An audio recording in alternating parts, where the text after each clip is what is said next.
Assalamualaikum warahmatullahi wabarakatuh. Bismillahirrahmanirrahim. Rabbi shrah li sadri wa yassir li amri wahlul 'uqdatam min lisani yafqahu qawli. Yang terhormat Bukun Faidah MSI selaku dosen mata kuliah Akhlak Tasawuf dan teman-teman semua yang nanti akan menyaksikan video ini.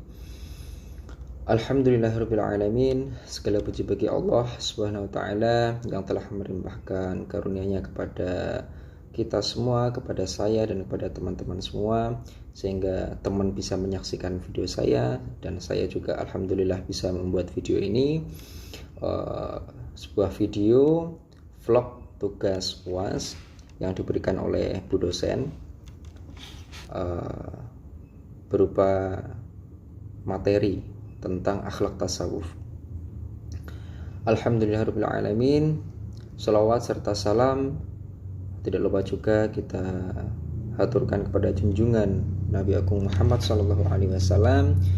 Semoga kita semua mendapatkan syafaatnya di yaumul qiyamah kelak. Amin amin ya rabbal alamin. Baik, pada pertemuan kali ini saya akan menyampaikan sedikit mengenai sejarah perkembangan tasawuf dari masa ke masa.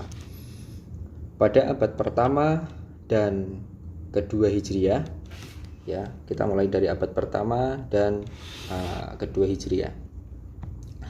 Sejarah perkembangan tasawuf pada abad pertama dan kedua Hijriah tercermin pada perilaku para sahabat Nabi yang mencontoh kehidupan dari Rasulullah dengan serba sederhana. Hidup yang dilakukannya hanyalah semata-mata diabadikan untuk Allah. Pada abad pertama, beberapa sahabat tergolong sufi berfungsi sebagai maha guru khususnya bagi pendatang yang berasal dari luar kota Madinah. Sahabat yang tertarik terhadap kehidupan sufi ini, diantaranya pertama ada Ali bin Abi Thalib, kemudian ada Abu Bakar As-Siddiq, ada Utsman bin Affan, ada Umar bin Khattab, ada Salman Al-Farisi, ada Ammar bin Yasir, dan masih ada beberapa yang lain lagi. Selanjutnya ada juga ulama sufi yang berasal dari kalangan tabi'in. Ya, golongan ini merupakan murid dari para ulama sufi yang berasal dari kalangan sahabat. Tokoh dari kalangan sufi tabi'in ini diantaranya yang pertama adalah Al-Hasan Al-Basri, kemudian Rabi Al-Dawiyah, ada Sufyan bin Sa'id As-Sauri, ada Syaqiq Al-Balakhi. Kemudian lanjut pada abad ketiga dan abad keempat Hijriah. Ya, pada abad ketiga mengalami perkembangan yang sangat pesat. Hal tersebut ditandai dengan munculnya golongan ahli tasawuf yang mencoba mempunyai inti ajaran tasawuf yang telah berkembang pada masa itu. Kemudian pada abad keempat ditandai dengan kemajuan ilmu ini yang sudah lebih pesat lagi. Berbagai usaha maksimal dilakukan para ulama tasawuf dalam mengembangkan ajaran tasawuf. Upaya tersebut dilakukan dengan mengembangkan ajaran tasawuf khususnya di luar kota Baghdad. Kemudian kita loncat ke abad kelima Hijriah.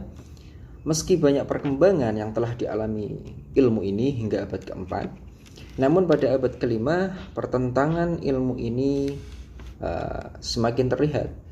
Hal tersebut terlihat dari ditemukannya pertentangan antara ulama sufi dan ulama fiqh. Ya, jadi pada abad ini keadaan sudah semakin rawan saat berkembangnya mazhab Syiah Islamiyah yang merupakan mazhab atau paham yang berkeinginan untuk mengembalikan kekuasaan pada pemerintahan keturunan dari Ali bin Abi Thalib.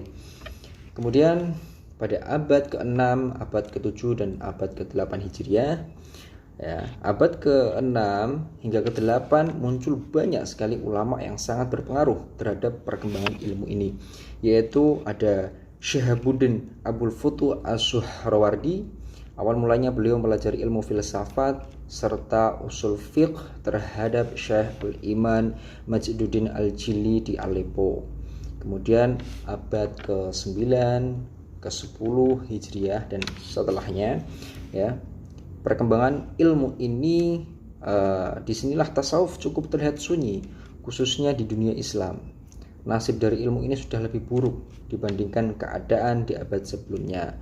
Faktor yang menyebabkan runtuhnya ajaran ini disebabkan karena ahli tasawuf telah banyak kehilangan kepercayaan, khususnya di kalangan masyarakat Islam.